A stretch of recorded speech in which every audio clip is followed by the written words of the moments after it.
Hey guys, and welcome back to Red Thanatos Gaming. So today I'm going to do kind of an obvious video for a lot of you, but I've noticed amongst a lot of my friends in the videos I've watched and things I've had to work on lately, a lot of people don't know some of these simple tricks for making your computer just go faster in general. It's not going to go faster than its factory speed or anything when you got it out of the box. That was probably the fastest it's ever been, but it can at least get you close to that point. Because as we use our computer, we tend to degrade it. We download a lot of things in our hard drive. It has to write files over and over again. And a lot of us don't keep track of those things and keep our computer clean. So here I have open a few tabs for different things I use. I'm going to go through them one by one. So the first is CCleaner. I know a lot of you guys have heard of this. I was also told that Clean Master for PC works about the same. So if you want to use that, you can. I'll put the links for both, but I prefer CCleaner. And I'm actually going to go through the whole thing with you. Like, I deleted it. You can see there's empty icons on my desktop because I also need to clean my computer at the moment. The only one I won't do completely is the disk defrag because that takes a long time. But I will generally show how you want to use that. So once you're on CCleaner's homepage, which I'll link down below, you just download free version right in the front. Free download. If you want, you can get the paid versions. You don't need to. Like, it shows all these extra benefits, but none of this is actually really that useful, because if you're going to go out of your way to clean all this stuff, I think you can at least, Google stuff like your hard drive or something if you need to update stuff, because that's not hard. That's nothing you can't figure out really easily. So go right ahead, download, let it download real quick. There we go. Minimize this. It might ask you to click yes or no because sometimes it needs permissions. I have everything on mine set to administrative permissions, so I always have to click yes. I don't know about you guys. I'm also in developer mode, so if you guys haven't enabled that, just search Windows 10 developer mode. It's in the general settings, just right down here. It's nothing hard to get to. So you just get it, install it real quick. I don't need any of this other junk. If you want, you can have the recycle bin options and stuff, but I just delete CCleaner afterwards because you only really need it while you use it. So install it, finish, it'll launch.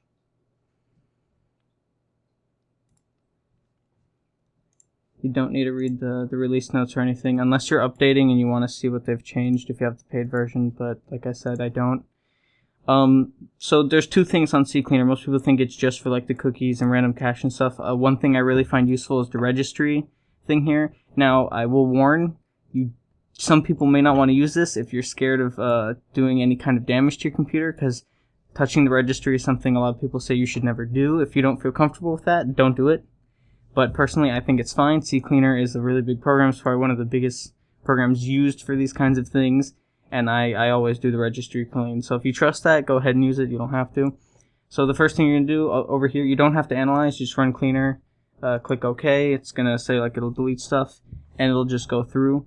While it's doing that, I will show it does support some of the browsers specifically, like Opera, Firefox, Google Chrome, and it'll specifically go in there. So if you don't want your passwords or something deleted, you can just go to Google Chrome, uncheck those things, so you don't have to worry about that. It's not like when you clear your cache from Windows Explorer and it just deletes everything. Firefox needs to be closed. Nah, I'm just going to let it skip Firefox and Google Chrome so I can leave those open for you guys. And as you can see, without touching my Firefox or Google Chrome, those are the things I use the most. But just with stuff I barely even use, it got 300 megabytes, which is a pretty good amount. That's almost a third of a gigabyte, so that's a lot of crap. That's just laying around, like thumbnails, temporary files, this stuff, like cookies from Google Chrome. Like, that's random crap. That doesn't really do anything unless you like want your Facebook page cached, but in that case, you can just log back in while you still have internet, because most people don't use offline internet or anything like that. It's kind of a weird thing. And same thing, just go to your registry, click scan.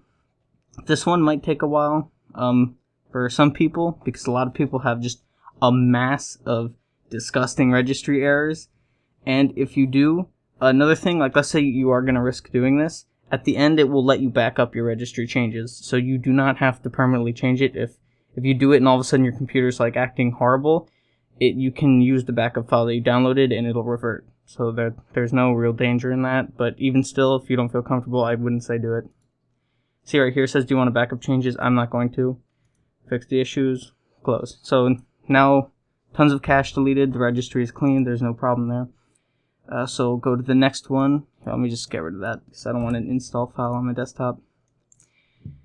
So the next thing I would say to do after you've run either Cleaner, CleanMaster, or CCleaner, you're going to go to this Auslogic Defrag. Now you don't have to use this one. Windows does come with its own defrag program right here. I'll just show you that real quick. If it will open. This is the one problem with Windows defrag. It's really glitchy. Let me try this one. There we go. Okay, so the defrag and optimize one opened. So you can run it like this, but you don't need to. It really makes no difference, except for the Auslogic one has an optimization where it doesn't just optimize. Like optimize in defrag literally means defrag, because it's saying optimize like to make it faster. It doesn't actually do anything extra. The Auslogic's optimization, it actually reorganizes the files in different sectors on your hard drive, because certain sections are faster and slower. And when I launch it, I'll actually show you, because it does dictate the difference. Once again, I got the thing. If you get a pop-up that says Windows protected your PC, just click I understand and run, because it's safe. Like you can see, my Norton just said it's safe. Click yes.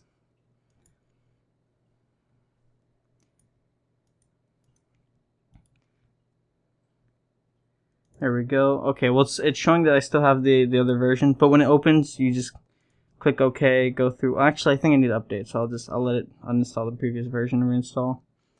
So I do custom install, and I don't put boost speed. You don't need boost speed. That's another thing actually. If you're still watching this before installing anything, you can use boost speed instead of CCleaner. But once again, I recommend CCleaner over boost speed and CleanMaster. But they're both really good. I'm fine with having desktop icon. You guys can choose all that.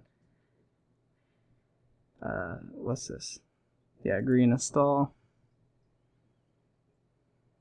I just downloaded a web companion. I don't need that. Great. That's fine. If you accidentally hit that to download Auslogic's like third program, because they have 3 different things they try to download, just go ahead and delete it. It is useless. I'm going to delete it right after this.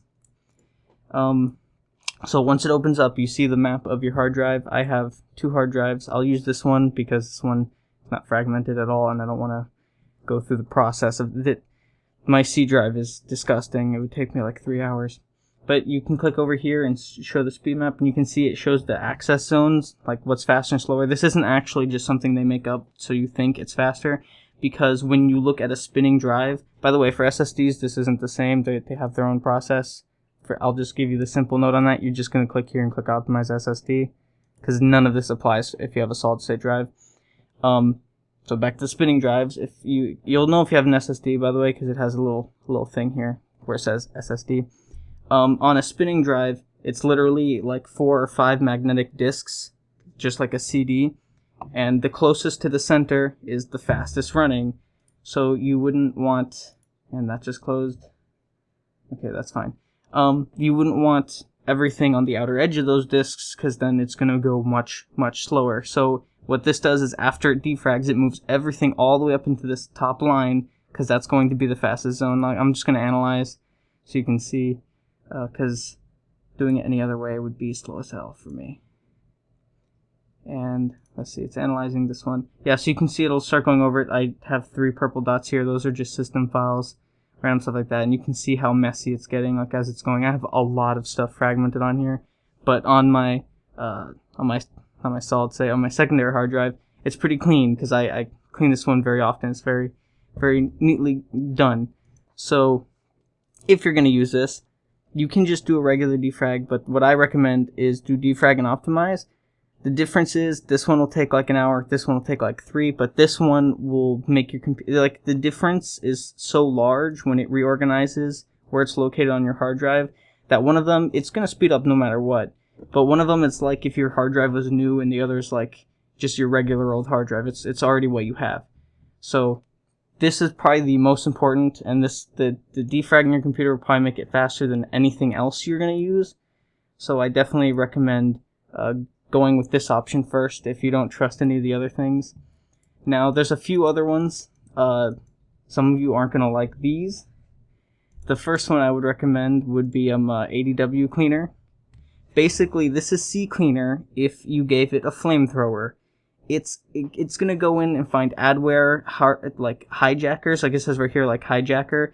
Basically, that's stuff that it's just hiding in your Google Chrome, feeding off information. You don't know what's there. Sometimes you do, because some people have it where they open their Google Chrome and the hijacker's so bad that their home page cannot be reset. This thing goes after that stuff, but that stuff is buried so deep in your computer that using this can be dangerous. But if your computer is acting really slow, like horribly slow, you need to use this. I've only used it on this computer twice, because it is actually very dangerous to use. It's not like registry errors. It will just delete horrifying stuff. It's so intense that it scans and instantly turns off and turns back on your computer and has a system log of what it touched, so that you know what it deleted. Because sometimes you can literally look at the system log and it's like, oh, that was a Windows file. So scary, but definitely useful. If you have a hijacker, it's kind of the only way to go. It's better than having your computer not work at all, because if it deletes a system file or something, when you update your Windows will say, oh, this is missing, just put it back. You can click I agree. It's going to download, and I'll show you it looks really janky, but don't be too scared. I'm obviously doing it because it is at least safe enough for you to do it without your computer breaking. And like I said, you're going to scan it, and it's going to turn off and on your computer. Your computer's going to seem like it's acting funny, you're going to be scared, but then when it's done, your computer's going to be fast as hell. So there's that one. Now, for a lot of people, you're going to say, oh, I don't need an antivirus, I don't got viruses. You're stupid. That's all I know to say. If you don't have an actual antivirus, and you don't want to bother with getting one for real, go and download Malewarebytes, and I guess you can get AVG as well. You don't have to keep them, you don't have to use their free trials or something, just download them, run one of the full scans with each of them, and that's basically all you need to do. Like, I have Norton. I'll just pop that up for you real quick. I don't think anyone's going to go and get that, so I can't really walk you through using the other ones, because on Windows 10 it only lets you use one antivirus at a time. And some people, that's okay. For me, I kind of don't like that, because I used to have Windows Firewall, Norton, and AVG at the same time, because you may say they conflict with each other, but in a lot of ways they don't. So it's like, they may all argue over whether or not this WinRAR file is bad, but at least one of them is going to tell me if it thinks it's bad. So it's better to have it that way if you're downloading a lot of sketchy stuff. But then again, if you're like a pirate or something, and you're going on like, I don't know, Pirate Bay's closed down, Kick-Ass Torrents or something, and you're downloading some janky stuff, you're going to want to find a way to have multiple things running at a time. There is a way with Windows 10 to get Windows Firewall, like Windows Defender, not just a regular firewall, running at the same time as the third-party antivirus. You can do that. I would recommend it. I did have it enabled for a while, but it goes kind of slow. So the other thing, which is a really big help, which not all of you guys will have to do, but if you have a desktop, I recommend you do it, not really a laptop, because it wastes a lot of battery, is you're real quick just going to start button, power options. You're going to see this right here. Go to it. You're going to go to change plan settings, change advanced power settings, and make sure this is on high performance. Sometimes there's the longer list because the computer manufacturer puts specific ones. Like I know Dell, and well, Dell doesn't do it anymore. Dell used to do like their own specific, and it had like its own like cool little name. It was like high speed boost and stuff like that. You can use those, but the Windows default high performance is actually better, because what it does is it allows, if you have a GPU like a graphics card, it allows your computer to draw up to 20% extra power, like literal electricity from the wall, so that it can run at maximum speed.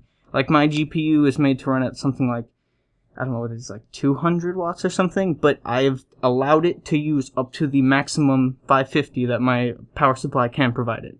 So if you really want to get intense with games, but you don't have like the best graphics card, and you're not worried about overheating or something like that, you can do that. And normally any regular desktop can do that, but I wouldn't recommend it for a laptop, because like I said, you're just going to kill your battery. Like even if you have it plugged in, everything cycles through the battery, and you're just going to damage the battery. It's kind of a waste.